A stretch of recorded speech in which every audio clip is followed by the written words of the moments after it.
비발치 교정은 치아를 확장하거나 정렬하는 방식이라 얼굴 볼륨을 유지할 수 있어서 팔자주름 발생 가능성이 발치 교정에 비해서는 확률적으로 낮습니다.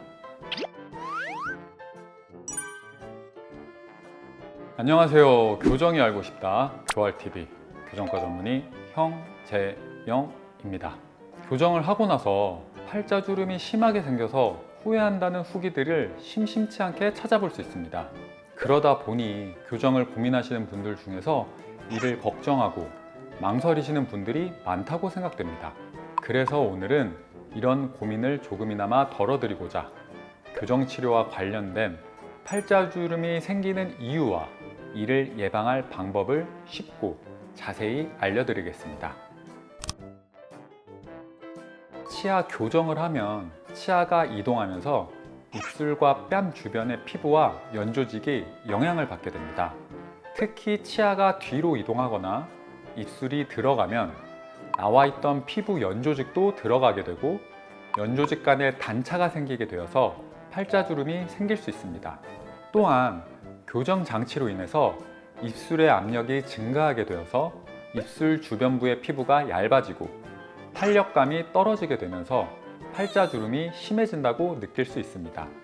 추가적으로 일반적으로 교정 치료를 하는 동안 음식물 저작 활동이 다소 어렵게 되어서 저작근과 입 주위 근육들이 약해지면서 피부가 늘어지거나 처질 수 있습니다.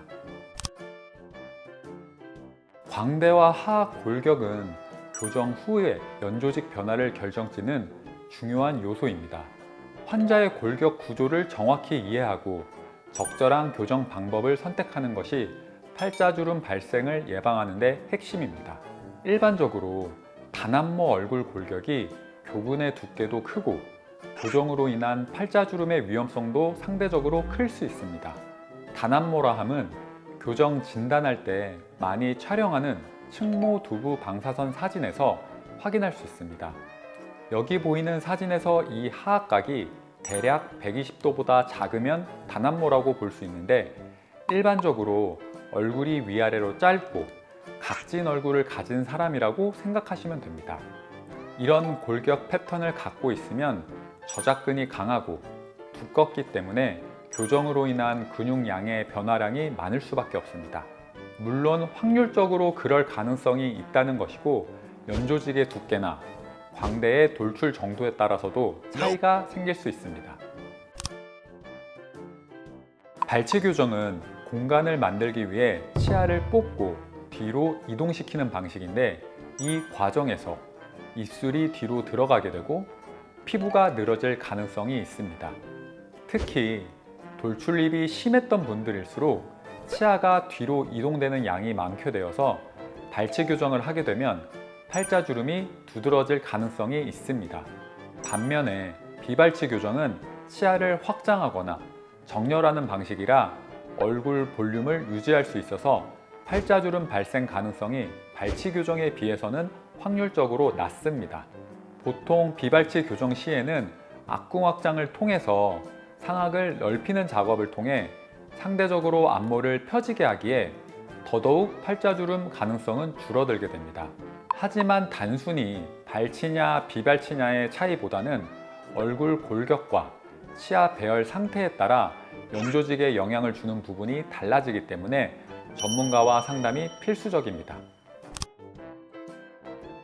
우선 치료 전 철저한 상담을 통해서 나의 얼굴 골격과 연조직의 상태를 분석하고 치료 계획에 반영해야 됩니다. 돌출입이라고 전체를 밀어넣는 것에만 몰두하면 안 되고 위아래 턱의 균형을 조절하고 앞니가 입술 라인과 관계된 위치, 앞니 각도를 조절하는 걸로 균형을 맞출 수도 있습니다. 그 다음으로 치아를 급격히 뒤로 밀지 않고 피부와 연조직이 적응할 시간을 어느 정도 주면서 피부가 처지는 것을 방지해야 합니다. 치료 진행이 빨리 안 된다고 너무 욕심을 내다 보면 팔자주름에는 별로 도움이 되지 않습니다. 우선 교정 중에 피부 관리가 중요한데 피부가 건조하면 주름이 생길 위험성이 올라가기 때문에 무엇보다 철저한 보습 관리가 중요합니다. 두 번째로 많은 피부과 의사들이 강조하는 자외선을 차단하기 위해 선크림을 꾸준히 바르시는 것도 중요합니다. 자외선은 피부 노화를 촉진하고 주름을 악화시킵니다. 세 번째로 피부 탄력을 유지하려면 수분 공급이 필수적인데 하루 2리터 이상의 물을 마시는 것을 권장합니다. 네 번째로 엎드려 자거나 옆으로만 자면 한쪽 얼굴에 압력이 가해져서 주름이 더 깊어질 수 있기에 천장을 바라보시면서 똑바로 잠드시는 것을 권장드립니다. 다섯 번째로는 규칙적인 얼굴 마사지를 하시면 좋은데 손가락으로 팔자주름 부위를 부드럽게 위로 끌어올리면서 마사지를 하거나 오일이나 크림을 사용해서 부드럽게 원을 그리며 문지르는 것이 도움이 됩니다. 여섯 번째로 피부에 도움이 되는 식품을 먹는 걸로 도움을 받을 수 있는데 대표적으로 오렌지나 키위 같은 비타민C가 풍부한 과일이나 연어나 고등어와 같은 오메가3 지방산이 함유된 생선, 그리고 항산화 물질이 풍부한 녹차를 많이 마시면 좋습니다.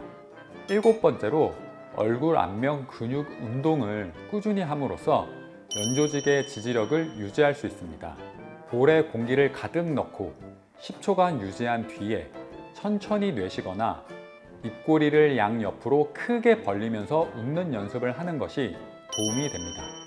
마지막으로는 페이스 리프팅 테이프나 팔자주름 패치, 페이스 롤러 같은 것들로 도움을 받으실 수도 있습니다.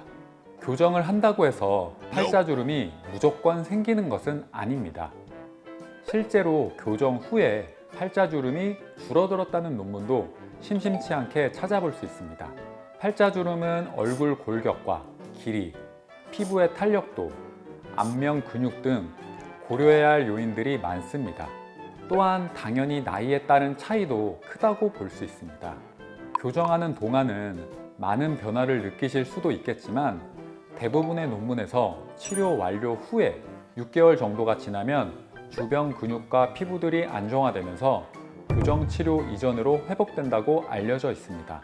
따라서 위에 알려드린 내용을 바탕으로 전문가와 상담을 통해서 팔자 주름과 같은 부작용에 대한 걱정을 조금이나마 덜었으면 하는 바람입니다. 오늘 영상이 도움이 되셨다면 좋아요와 구독, 알림 설정도 부탁드립니다. 궁금한 점이나 추가로 알고 싶은 내용은 댓글로 남겨주시면 성실히 답변드리겠습니다. 감사합니다.